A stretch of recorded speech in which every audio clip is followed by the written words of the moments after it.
त्यानंतर आहे पहा reaction involving cleavage of COH bond. पहिल्यांदा आहे formation of anhydride. Carboxylic acids on heating with mineral acids such as H2SO4 or with P2O5 gives corresponding anhydride. आता carboxylic acid यांना जर आपण मिनरल ॲसिडच्या प्रेझेन्समध्ये जर आपण त्याला हीट केलं तर ते तयार करतात करस्पॉन्डिंग अनहायड्राइड. मग आता कोणते कोणते मिनरल ॲसिड असतील? H2SO4 सारखे. आणि प्लस यामध्ये एक कॅटलिस्ट वापरायचा आहे phosphorus pentoxide P2O5. So overall reaction जर पाहिले आपण तर तुमच्या लक्षात आलं असेल की इथं CH3COOH कोणी इथेनॉइक ॲसिड येते लक्षात. तर इथेनॉइक ॲसिडचे आपण 2 मॉलिक्युल्स घेतले 2 मॉलिक्युल्स. आता या 2ची अरेंजमेंट अशी का केलेली आहे त्याच्या मागचं कारण समजून घ्या की यामध्ये आपल्याला काय करायचं आहे की म्हटलंच इथं मी रिमूव्ह करतो आणि यामध्ये आपल्याला इथं जर पाहिलं तुम्ही तर H प्लसचा अर्थ काय मिनरल ॲसिडच्या प्रेझेन्समध्ये.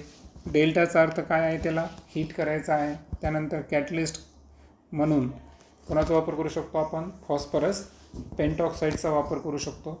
तर हे होत असताना इथं तुम्हाला काय करायचं आहे की एक ठिकाणी हायड्रोजन आणि एका ठिकाणी कोणाचा लॉस करायचा OH. म्हणजे यामध्ये तुम्हाला बाहेर काय टाकायचं आहे H2O आणि हे ऑक्सिजन जे आहे एका इथेनॉइक ॲसिडचा ऑक्सिजनचा संबंध दुसऱ्या कार्बोनिल कार्बनसोबत आणायचा.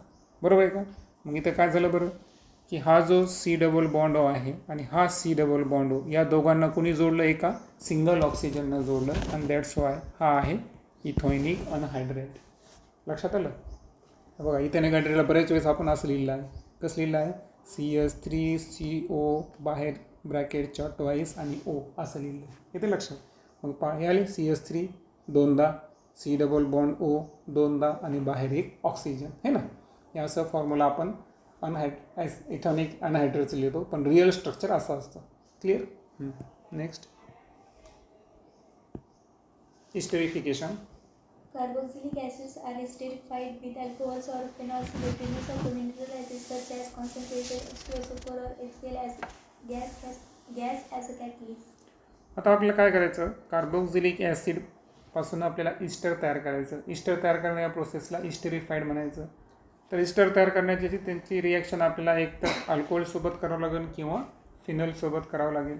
आणि यावेळेससुद्धा कॅटलिस्ट हे मिनरल ॲसिड असतील जसं की H2SO4 किंवा HCl कॅटलिस्ट म्हणून वापर करतील.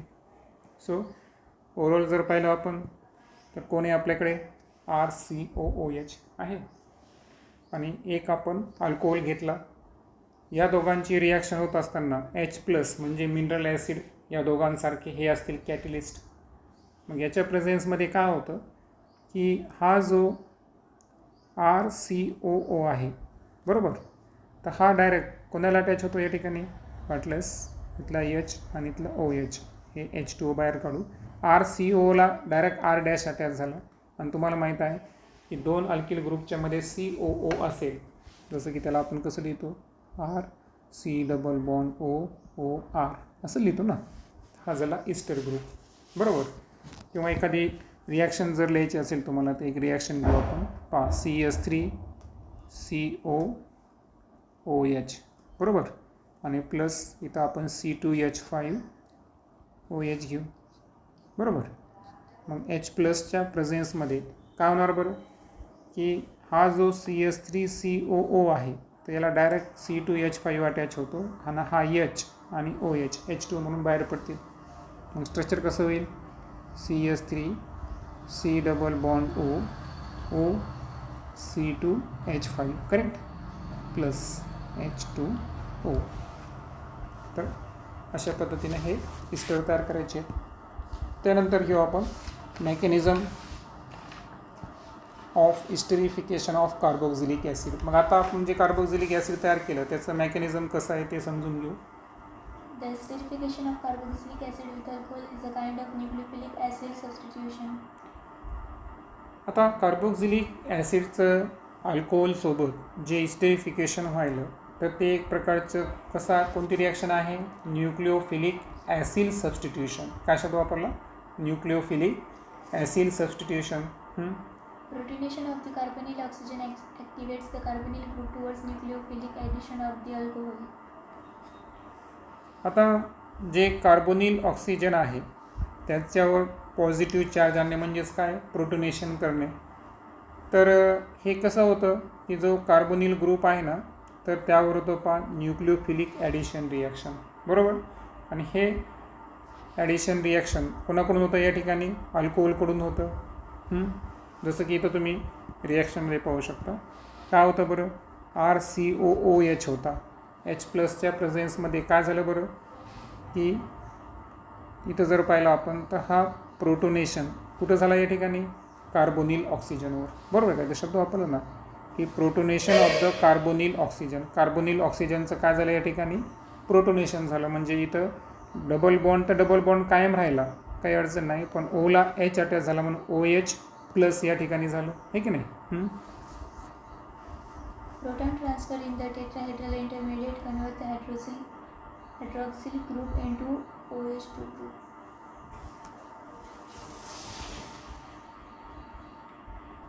आता पुढे जर पाहिलं आपण तर जो प्रोटॉन ट्रान्सफर आहे, आता इथं तुम्हाला माहीत आहे की आपल्याला रिॲक्शन कोणासोबत करायची होती, अल्कोहोलसोबत करायची होती. आता अल्कोहोलमध्ये काय झालं या ठिकाणी की अल्कोहोलचा जेव्हा OH कडून या ठिकाणी है ना OHR या ठिकाणी अटॅच झाला, तर OHR अटॅच होताना हा डबल बॉन्ड ब्रेक झाला आणि जे प्रोटोनेशन आहे ते हायड्रोजनकडून कोणाकडे ट्रान्सफर झालं या ठिकाणी, ऑक्सिजनकडे ट्रान्सफर झालं. तर याला आपण काय म्हणलो, टेट्राहेड्रल इंटरमिजिएट. टेट्राहेड्रल इंटरमिजिएटमध्ये काय झालं लक्षात तुम्हाला की कार्बनचा एका OH+ सोबत डबल बॉन्ड आणि एक सिंगल बॉन्ड होता. आता इथं काय झालं, दोन्हीसोबत सिंगल बॉन्ड आला है ना, एका OHवर लोन पेअर ऑफ इलेक्ट्रॉन आले या ठिकाणी. आणि जे अल्किल अल्कोहोल होता तर या अल्किल अल्कोहोलमधला जो OH ग्रुप आहे त्या हायड्रोजनकडून आता ऑक्सिजनकडे काय झालं या ठिकाणी, प्रोटोनेशन झालं. आता पुढे जर पाहिलं तर प्रोटॉन ट्रान्सफरची रिॲक्शन आहे पहा. प्रोटॉन ट्रान्सफर कसा झाला या ठिकाणी की ज्या ऑक्सिजनवर प्लस होता तो ऑक्सिजन आता कोणाकडे गेला या ठिकाणी, OH कडे गेला जो खालचा आहे. म्हणून हा OH आणि खालचा H या तिघांना एकत्रितपणे काय म्हणू आपण, OH2+ ग्रुप. काय लक्षात आलं, प्रोटॉन ट्रान्सफर कसं लक्षात आलं तुम्हाला, अगोदर H+ कोणाचा, कार्बोक्सिलिक ॲसिडचा, त्यानंतर O+ कोणाचा, अल्कोहोलिक ग्रुपचा, आणि त्यानंतर प्रोटॉन ट्रान्सफर जर पाहिला आपण तर जे 2 OH ग्रुप प्रेझेंट होते कार्बनला होते ना, वरती एक खालती एक, ज्याच्यावर लोन पेअर ऑफ इलेक्ट्रॉन होता त्याच्यावर आता प्लस चार्ज झाला. म्हणजे याचा अर्थ प्रोटॉन ट्रान्सफर जो आहे हा हायड्रॉक्सिल ग्रुपकडे झाला आणि तिथं OH2+चं फॉर्मेशन झालं. आणि पुढं सांगितलं which being a letter living group is eliminate a neutral water molecule. मग आता इथं काय होतं की या ग्रुपमध्ये की जे वॉटर मॉलिक्यूल आहे ना इथं OH2+ जर पाहिलं आपण तर हे कम्प्लीट या ठिकाणी रिमूव्ह होतं. झालं का, H2O रिमूव्ह झाला. H2O रिमूव्ह झाल्यावर आता मला सांगा काय काय शिल्लक राहिलं की हे H2O रिमूव्ह होत असताना हा जो प्लस चार्ज आहे हा वरच्या OH कडे गेला का, वरच्या OH कडे गेला. हे पूर्ण इलिमिनेट झालं. सो RCOOH याला डायरेक्ट OR- आला. आता त्याला काय फक्त शेवटचा जो प्रोटॉन आहे त्याला काय करायचं आपल्याला, रिमूव्ह करायचं. ते पुढे दाखवलं आहे. The protonated esters so form finally doses of proton to give rise to. हां, आणि जे प्रोटोनेटेड इस्टर आहे म्हणजे हा इस्टर आहे पण याच्यामध्ये ॲडिशनल एक प्रोटॉन प्रेझेंट आहे. मग या प्रोटॉनला काय करावं लागेल या ठिकाणी, लॉस करावं लागेल. मग हा H आणि हा H+, लक्षात आलं ना, हे जे दोन्ही आहेत या ठिकाणी हा hydrogen along with plus charge या ठिकाणी निघून गेला की RCOOR झाला इस्टर ग्रुप तयार. सो अशा पद्धतीनं इस्टरचं फॉर्मेशन होतं. त्यानंतर आहे reaction with PCl5, PCl3 and SOCl2. The hydroxyl group of carboxylic acid behaves like that of alcohols and is easily replaced by chlorine atom on treating with PCl5, PCl3 or SOCl2. आता इथून पुढे एक लक्षात घ्या तुम्ही, प्रत्येकाचे by product fix असतात. जसं की तुम्हाला एक ट्रिक देतो मी, PCl3 आहे ना तर यामध्ये जनरली याची रिॲक्शन ॲसिडसोबत झाली की H3PO3 हा कंपल्सरी तयार होतो.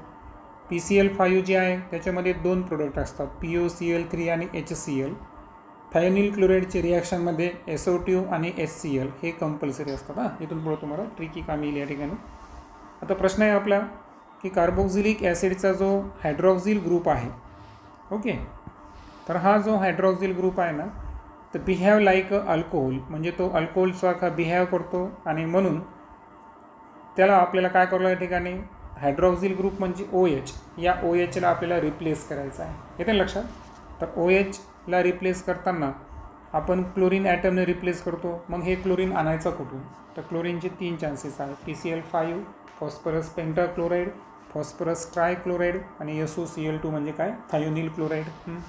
Thionyl chloride is preferred because the other two products are gaseous and escape the reaction mixture, making the purification of the products easier. आता या तिन्ही रिॲक्शनमध्ये प्रिफेर्ड म्हणजे सर्वात योग्य आणि उत्तम कोण आहे, SOCl2, थायोनिल क्लोराईड. का, कारण PCl आणि PCl3 आणि PCl5 हे कोणते प्रोडक्ट तयार करायले, गॅसियस प्रोडक्ट तयार करायले, जे की रिॲक्शन मिक्सचरमधून काय होणार या ठिकाणी, इस्केप होणार, बरोबर. आणि दॅट्स वाय त्या ठिकाणी प्रिफेर्ड कोण असणार या ठिकाणी, थायोनिल क्लोराईड. आता रिॲक्शनचा ट्रेंड पाहू आपण. पहा, RCOOH. तुम्हाला इथं काय लक्षात ठेवायचं माहिती आहे का, की ॲसिडमधला जो OH आहे हा अल्कोहोलसारखा बिहेव करायला, बरोबर आहे का. मग आता तुम्हाला काय करायचं आहे की RCOला या PCl5मधला एक Cl देऊन टाकायचं, झाला RCOCl, आलं. तर इथं काय झालं, कार्बोनिल क्लोराईड तयार झाला या ठिकाणी अल्किलसोबत, बरोबर. आणि बाय प्रोडक्टमध्ये काय झालं, आता PCl5मधला एक क्लोरीन गेला, पण अजून 4 क्लोरीन बाकी आहेत ना. मग P इथला O, लक्षात घ्या, एक P, एक O आणि 3 क्लोरीन काय तयार करतात, POCl3. उरलेला एक हायड्रोजन आणि एक क्लोरीन काय तयार करतात, HCl तयार करतात. सेम पद्धतीने इथं सुद्धा OH ग्रुप जो आहे, इथं काहीच अडचण नाही. तर PCl3मध्ये डायरेक्ट काय करायचं, 3 OHला 3 क्लोरीनने रिप्लेस करायचं, झालं RCOCl. मग आता 3 OH ग्रुप आहेत आणि एक फॉस्फरस आहे, तर काय करतात ते, फॉस्फरिक ॲसिड तयार करतात, H3PO3. राहिला प्रश्न थायोनिल क्लोराईडचा. याच्यासुद्धा तुम्हाला अल्कोहोल जे आहे, या अल्कोहोलला कशाने रिप्लेस करायचं आहे, क्लोरीनने रिप्लेस करायचं आहे. 2पैकी एक क्लोरीन गेला इकडं RCOClमध्ये. मग आता होतं काय की हा SO आणि O काय म्हणून बाहेर पडला, SOCl2, आणि याच्यातला एक हायड्रोजन आणि शिल्लक राहिलेला क्लोरीन काय तयार करतो, HCl तयार करतो, है ना. सो म्हणून मी तुम्हाला म्हणलो होतो की बाय प्रोडक्ट लक्षात ठेवा. PCl5 असेल तर POCl3 आणि HCl, PCl3 असेल तर H3PO3 आणि SOCl2 असेल तर SO2 आणि HCl. Reaction with ammonia. Carboxylic acids react with ammonia to give ammonium salt, which on further heating or high temperature becomes. आता कार्बोक्सिलिक ॲसिडची रिॲक्शन जर आपण अमोनियासोबत घेतली तर इथं अमोनियम सॉल्ट तयार होतो, आणि हे अमोनियम सॉल्टला फर्दर जर आपण हाय टेम्परेचरला हीट केलं तर त्याचं रूपांतर कशामध्ये होतं, अमाइडमध्ये होतं. जसं की इथं तुम्हाला 2 एक्झाम्पल दिले. ॲसिटिक ॲसिडची रिॲक्शन अमोनियासोबत करा, बरोबर. काय झालं बरं इथं की हा जो हायड्रोजन आहे हा NH3कडे ट्रान्सफर होतो, H+ है ना, आणि हा मायनस पार्ट, मग CH3COO मायनस आणि NH3ला एक H+ मिळाला, तर काय तयार झालं त्याचं, NH4+. मग आता CH3COO मायनस आणि NH4+ याला म्हणायचं अमोनियम ॲसिटेट. हा झाला अमोनियाचा सॉल्ट. याला फर्दर काय करायचं आहे, हीट करायचं आहे हाय टेम्परेचरला. याच्यातून वॉटर रिमूव्ह होतं. मग वॉटर रिमूव्ह होत असताना मला सांगा, हा NH4 कशाचा लॉस करेल, H2चा, आणि CH3COO मायनस हा कोणाचा लॉस करेल, ऑक्सिजनचा. मग डायरेक्ट CH3COला NH2 अटॅच झाला. हा अमाइड ग्रुप आहे, त्याचं नाव काय झालं, ॲसिटेमाइड. येते लक्षात. 2 टप्प्यामध्ये रिॲक्शन आहे. इथं जर पाहिलं आपण तर बेन्झोइक ॲसिड आहे, याची रिॲक्शन तुम्ही अमोनियासोबत करा, झालं. इथं सुद्धा हा H NH3कडे ट्रान्सफर होणार. मग CH3 बेंझिनची रिंगला COO मायनस झाला. आता H+ आणि NH3 का तयार केलं, NH4+. आत्ता सांगितल्याप्रमाणे इथला हायड्रोजन आणि इथला ऑक्सिजन हे H2O म्हणून इलिमिनेट करतील. COला डायरेक्ट NH2 ग्रुप अटॅच करा. सो बेंझिन रिंगला CONH2 अटॅच होणे, याला काय म्हणायचं, बेन्झामाइड आणि जे मध्ये प्रोडक्ट तयार झाला होता अमोनियाचं सॉल्ट, त्याचं नाव काय आहे? Ammonium benzoate. पुढची जी रिॲक्शन आहे यामध्ये काय झालं बरं की बेंझिनच्या रिंगला 2 ॲसिड ग्रुप प्रेझेंट आहे, बरोबर. सो डायकार्बोक्झिलिक ॲसिड ग्रुप झाला. याची रिॲक्शन आपल्याला अमोनियासोबत करायची आहे. आता इथे अमोनियाची काही अडचण नाही बरं, इथं वाटल्यास तुम्ही इथं 2 लिहू शकता.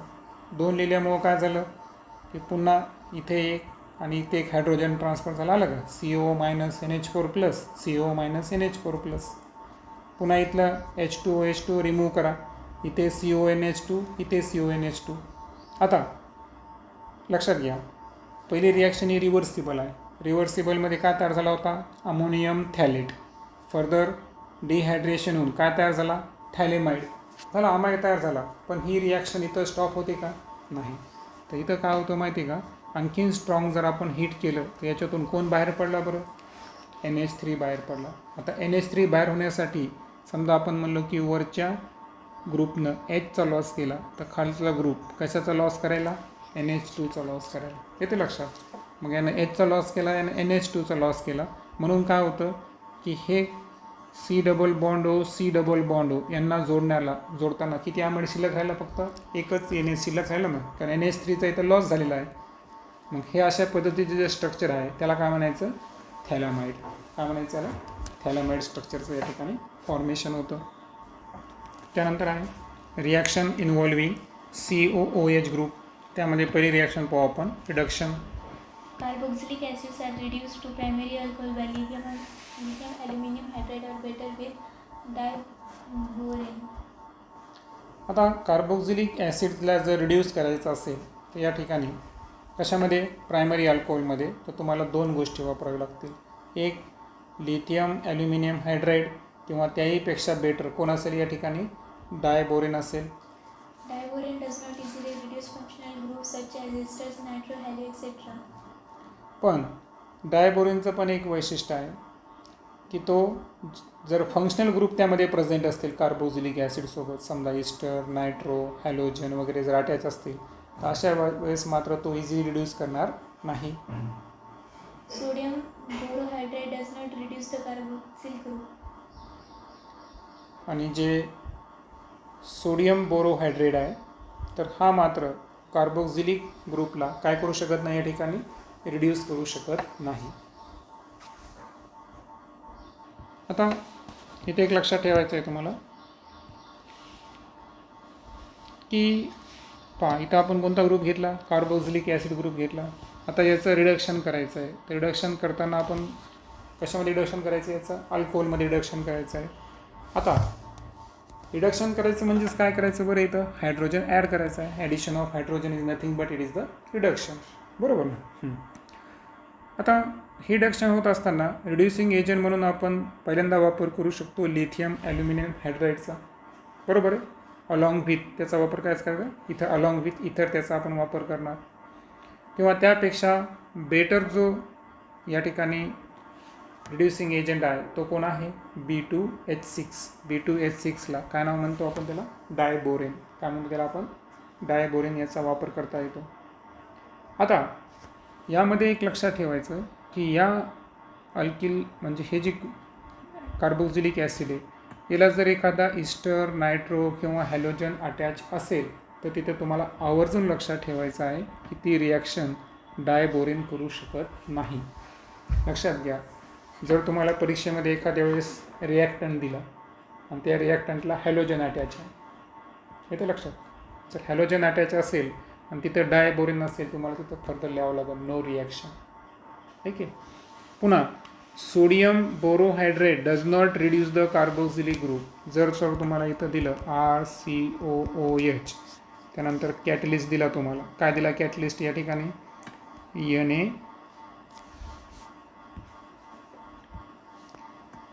NaBH4 हा झाला रिड्युसिंग एजंट दिला तुम्हाला, बरोबर आहे का? तर काय लिहावं लागेल तुम्हाला इथं? काय लिहावं लागेल? नो रिॲक्शन, कारण त्या ठिकाणी रिडक्शन तो कार्बोक्झिलिक ॲसिडचा करणार नाही. येते लक्षात? आणि त्याच पद्धतीनं हे ग्रुप जर अटॅच असतील तर अशा वेळेससुद्धा डायबोरेन करणार नाही. तर त्यासाठी कोणत्या कोणत्या कंडिशनमध्ये रिडक्शन पॉसिबल आहे ते फक्त लक्षात ठेवायचं आहे. आणि ही रिॲक्शन 2 टप्प्यामध्ये असते, लक्षात घ्या. पहिल्या टप्प्यामध्ये त्याचं काय होतं, रिडक्शन, आणि त्यानंतर ही ते असतं ना ॲक्वियस ॲसिडिक मिडियम है ना, H3O+. हायड्रोनियम आयनचा वापर म्हणजेच काय, तिथं H+ पण पाहिजे आणि वॉटर पण पाहिजे है ना. ॲसिड प्लस वॉटर जर प्रेझेंट असेल तर फर्दर अल्कोहोल तयार होतात. ती रिॲक्शन किती टप्प्यामध्ये आहे, 2 टप्प्यामध्ये. तुम्हाला माहिती ना, नंबर जर असतील ती रिॲक्शन 2 टप्प्यामध्ये असते.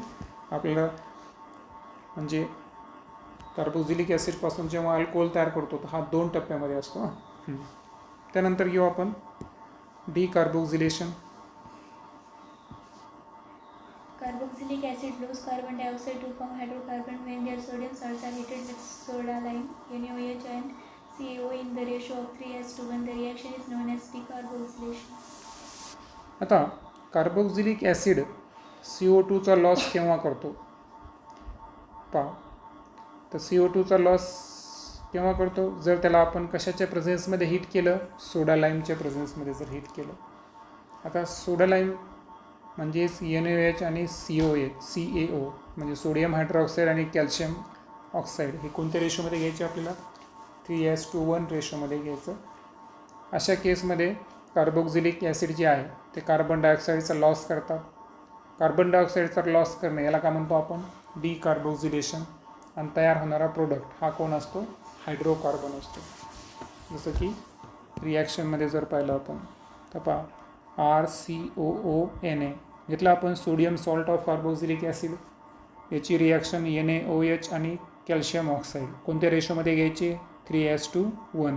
त्यांना कॉमनली का नाव आहे, सोडा लाईम. तर या सोडा लाईमच्या प्रेझेन्समध्ये हा जो CO2 ग्रुप आहे याचा कम्प्लिटली लॉस व्हायला तो Na सोबत काय तयार करतो, सोडियम कार्बोनेट. CO2चा लॉस झाला म्हणजे इथं काय घडलं, या ठिकाणी डिकार्बोक्सिलेशन घडलं. आणि डिकार्बोक्सिलेशन घडत असताना जी कार्बनची लॉंगेस्ट चेन आहे याला डायरेक्ट हायड्रोजन अटॅच झाला. मग कार्बनच्या लॉंगेस्ट चेनला H अटॅच झाला म्हणजे इथं काय तयार झाला, अल्केन तयार झाला, किंवा त्याला आपण काय म्हणू, हायड्रोकार्बन तयार झाला. Okay, next. Alkaline metal salts of carboxylic acid also undergo decarboxylation on electrolysis of their aqueous solution and form hydrocarbon.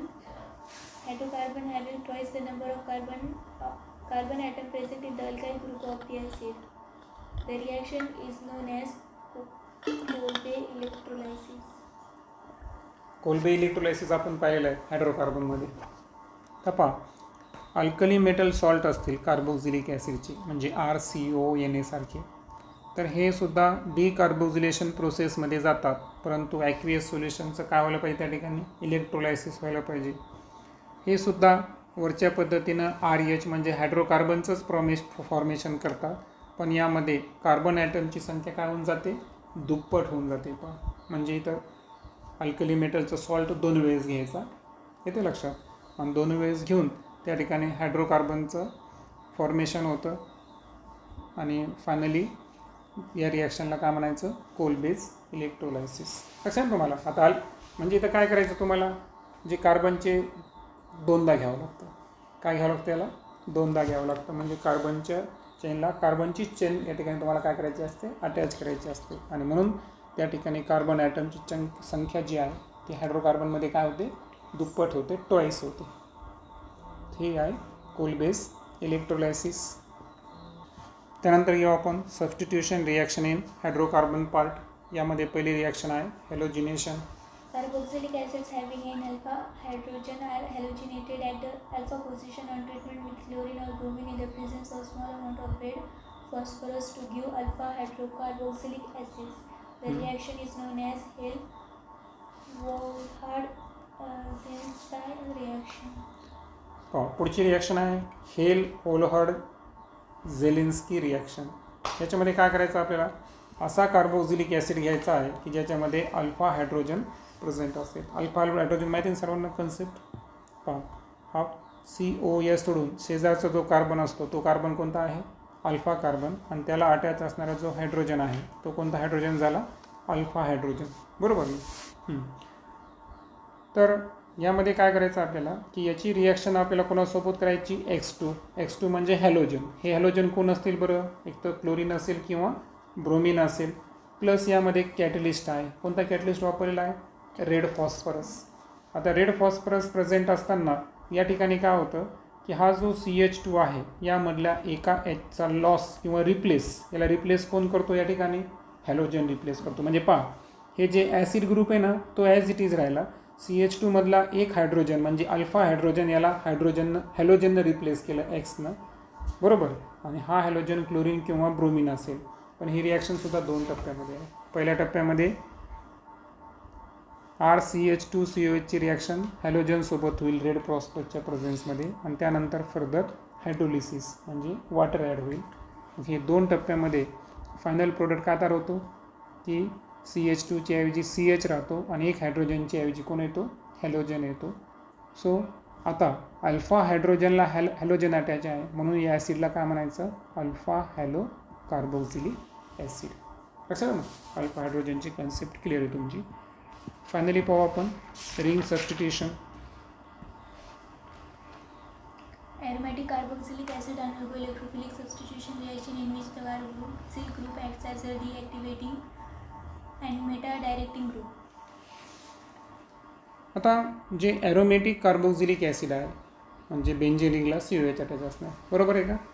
तर हे कोणत्या रिॲक्शनमध्ये जातात? इलेक्ट्रोफिलिक सबस्टिट्यूशन रिॲक्शनमध्ये. आणि यामध्ये तुम्हाला माहिती आहे की कार्बोक्सिलिक ॲसिड जो आहे हा काय म्हणून ॲक्ट करतो? डिॲक्टिवेटिंग ग्रुप. आणि कोणता असतो तो? Meta directing group.